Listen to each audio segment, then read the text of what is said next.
नमस्कार। आज हम एक बहुत ही दिलचस्प किताब पर बात करने वाले हैं। जी।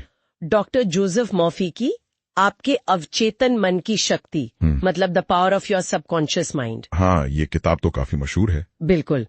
हमारे पास इसके हिंदी अनुवाद के कुछ हिस्से हैं और कुछ रिव्यूज भी।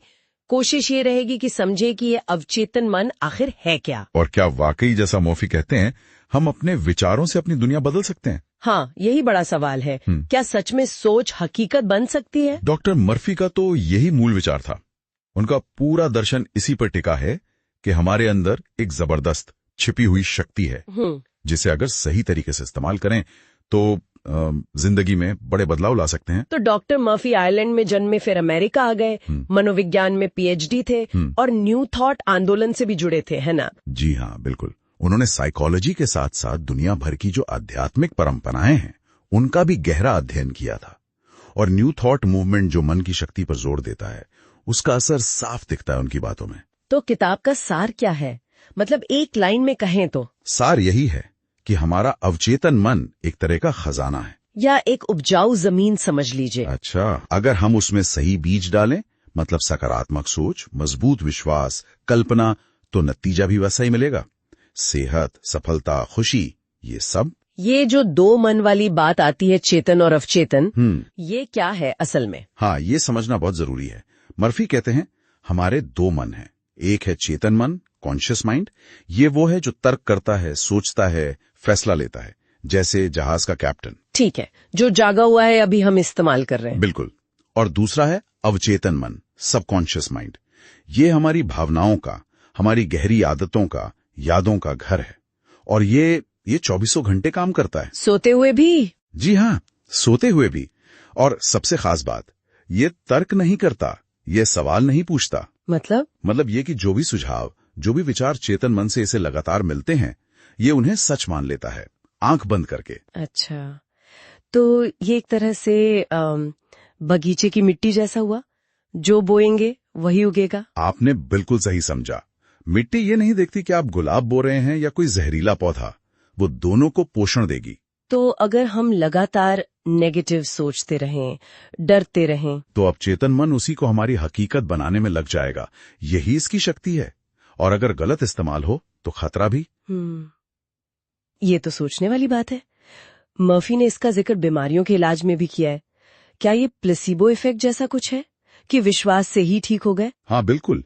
मर्फी कहते हैं कि पुराने जमाने से लेकर आज तक जितने भी इलाज हुए हैं, चाहे वो किसी धार्मिक जगह पर हों या किसी डॉक्टर के पास, असल में काम अवचेतन मन का विश्वास ही करता है। अच्छा। प्लेसिबो इफेक्ट तो इसका एक मॉडर्न उदाहरण है। उन्होंने एक स्कॉटिश सर्जन जेम्स एसडेल का भी जिक्र किया है 1840 के दशक में। हाँ, मैंने पढ़ा था, बिना एनेस्थीसिया के ऑपरेशन। जी, सिर्फ मानसिक सुझाव देकर मरीज का दर्द काबू किया और सफल ऑपरेशन किए, क्योंकि मरीज के अवचेतन मन ने उस सुझाव को मान लिया था। और मर्फी ने तो खुद अपने कैंसर के ठीक होने का दावा भी किया था इसी से। हाँ, सार्कोमा था उन्हें।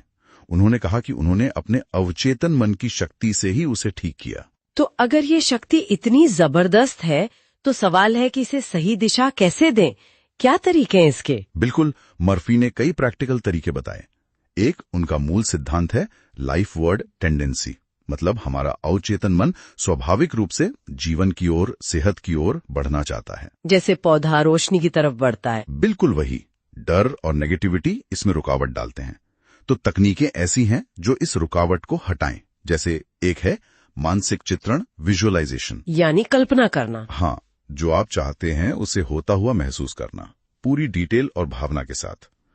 दूसरी है सकारात्मक पुष्टि, अफर्मेशंस, छोटे पॉजिटिव वाक्य वर्तमान काल में, जैसे मैं स्वस्थ हूं, मैं सफल हो रहा हूं। अच्छा, और वो सोने वाली तकनीक? हाँ, स्लीप टेक्निक। सोने से ठीक पहले और जागने के तुरंत बाद हमारा अवचेतन मन सुझावों के लिए सबसे ज्यादा खुला होता है। उस वक्त पॉजिटिव बातें सोचना या दोहराना बहुत असरदार होता है। और कृतज्ञता? Thanksgiving method. जी, जो आपके पास है उसके लिए शुक्रगुजार होना। जी, ये भी मन को पॉजिटिव रखता है। और ये जो सुझाव या सजेशन की बात है, ये कैसे काम करती है? सुझाव बहुत अहम है। अवचेतन मन तो सुझावों पर ही चलता है। ये सुझाव हम खुद को दे सकते हैं, जिसे ऑटो सजेशन कहते हैं। या बाहर से भी आ सकते हैं। हाँ, दूसरों से, माहौल से। उसे हेटेरो सजेशन कहते हैं। इसीलिए जरूरी है कि हम चौकन्ने रहें। मतलब बाहर से आने वाले नेगेटिव सुझावों से बचना होगा, जैसे लोग कहते हैं तुम नहीं कर सकते, आजकल तो जमाना ही खराब है। एकदम। चेतन मन को एक गार्ड की तरह काम करना चाहिए। उसे फिल्टर करना होगा कि कौन से विचार अंदर जाने लायक हैं और कौन से नहीं। हमें चुनना होगा कि हम अपने अवचेतन मन को क्या खाना दे रहे हैं। समझ गई। तो संक्षेप में कहें तो अवचेतन मन एक बहुत शक्तिशाली साथी है। जी हाँ, एक सहयोगी जिसे सही विचार, गहरा विश्वास और सही भावनाएं देकर हम अपनी जिंदगी बेहतर बना सकते हैं। ये सिर्फ अच्छा सोचो वाली बात नहीं है, बल्कि अपने अंदरूनी विश्वासों पर काम करना है। बिल्कुल, ये गहरी प्रक्रिया है और इसका फायदा सिर्फ सेहत या पैसे तक ही सीमित नहीं। इसे आप रिश्तों को सुधारने, डर पर काबू पाने, बड़े लक्ष्य हासिल करने, कई चीजों में इस्तेमाल कर सकते हैं। सही कहा। ये जीवन को देखने का एक अलग तरीका देता है। जी। और ये सब सोचते हुए एक ख्याल आता है, अगर एक इंसान का अवचेतन मन इतना शक्तिशाली हो सकता है, तो जरा सोचिए पूरे समाज का, पूरी मानवता का सामूहिक अवचेतन कितना ज्यादा शक्तिशाली होगा, और वो हमारी इस दुनिया को कैसे अनजाने में ही सही आकार दे रहा होगा। हाँ, ये वाकई एक बड़ा सवाल है, सोचने लायक बात है।